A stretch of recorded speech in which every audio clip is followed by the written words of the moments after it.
Sometimes it's hard for me to believe that I'm a nurse. Working in healthcare was not my childhood dream. Even as an adult, even just 10 years ago, I would never have pictured myself working in a hospital taking care of patients. All I ever wanted to do my whole life is play the piano. I dreamed of being a concert pianist. I wasn't a prodigy. In fact, I'm not even really that talented, but I worked really hard. I practiced and I studied, and I created a life for myself as a professional musician that I really loved. And then about 10 years ago, my then husband was diagnosed with cancer, and I stayed with him throughout his surgeries, and I watched the nurses day and night. I watched everything they did.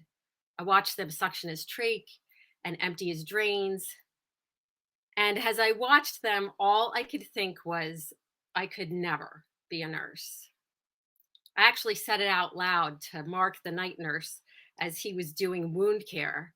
I had to look away. I was so queasy. And I said, I could never do that. I could never be a nurse. And he turned to me and he said, yeah, you could. But I did not believe him. But I kept watching. And the more I watched these nurses, the more I admired them, not just for what they were doing, but for who they were being. I thought, what an extraordinary life to be a nurse. And 2 years later, I went back to that same unit as a nurse, working alongside Mark and the others who inspired me.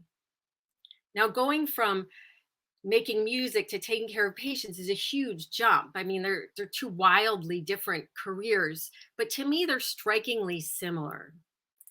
Both require mastering a particular body of knowledge and skill, but it's the way in which those skills are implemented that makes a great performance or excellent nursing care. When I was a kid, my teacher used to take me to concerts, and sometimes we would hear a perfect performance, just impeccable playing. And afterwards, she would say, well, he was a very good boy. He played all the right notes, but it was clear she was not impressed. And then we'd hear another pianist, and she'd say, I could write a whole symphony on all the wrong notes he played. And then she'd go on and on about how wonderful it was. And as a kid, this was very confusing for me because I was working so hard just to get the right notes. It took me a really long time to learn that that's just the foundation.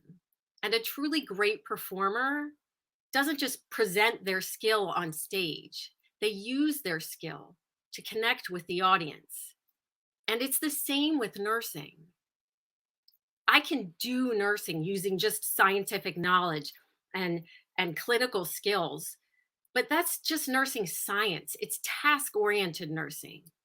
The art of nursing requires human connection, and not just for the benefit of the patient. That connection is essential to the well being of the nurse. At the start of the pandemic, I got a call one night from my boss. He said, I just wanted to let you know that tomorrow you're going to be in charge on the COVID unit.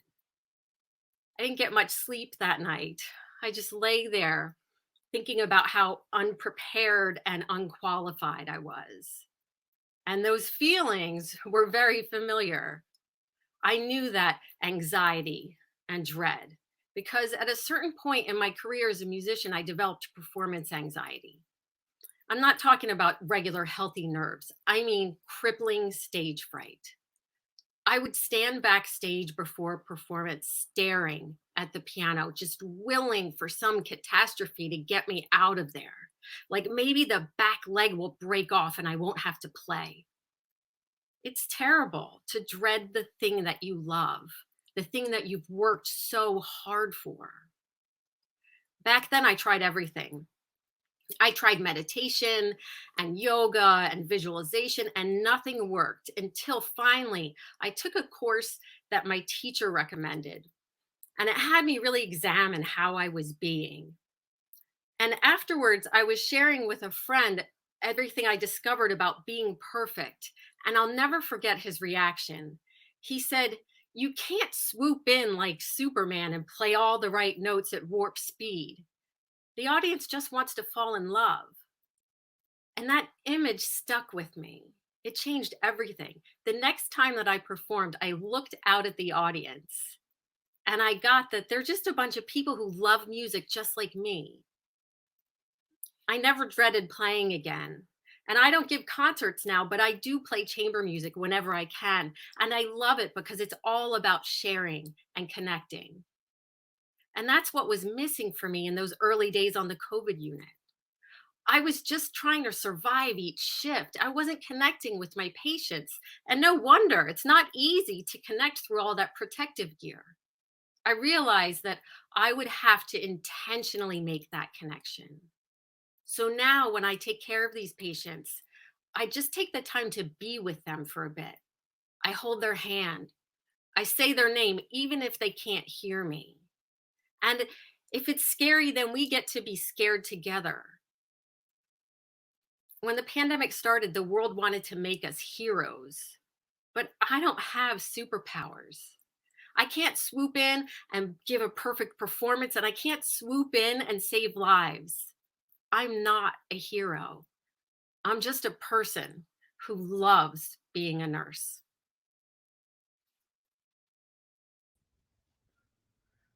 Thank you so much, Victoria. And I really appreciate your story. And I'm glad you kicked things off tonight with this really beautiful story.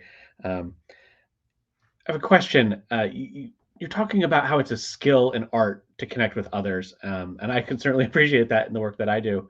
But are there exercises you think that folks can do to practice that art, whether they're nurses, pianists, storytellers, or some other field entirely? Absolutely. I mean, I've done exercises with the nurses on my unit where we just be with each other. We just sit there, and you've probably done this as an actor. You just sit there and be with each other, staring into each other's eyes, and people start laughing, and some people start crying. But it really does help you to get that.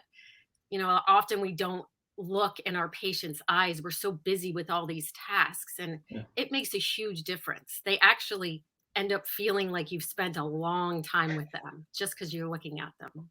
Yeah. Powerful. Thanks so much. Appreciate it, Victoria. Thank you.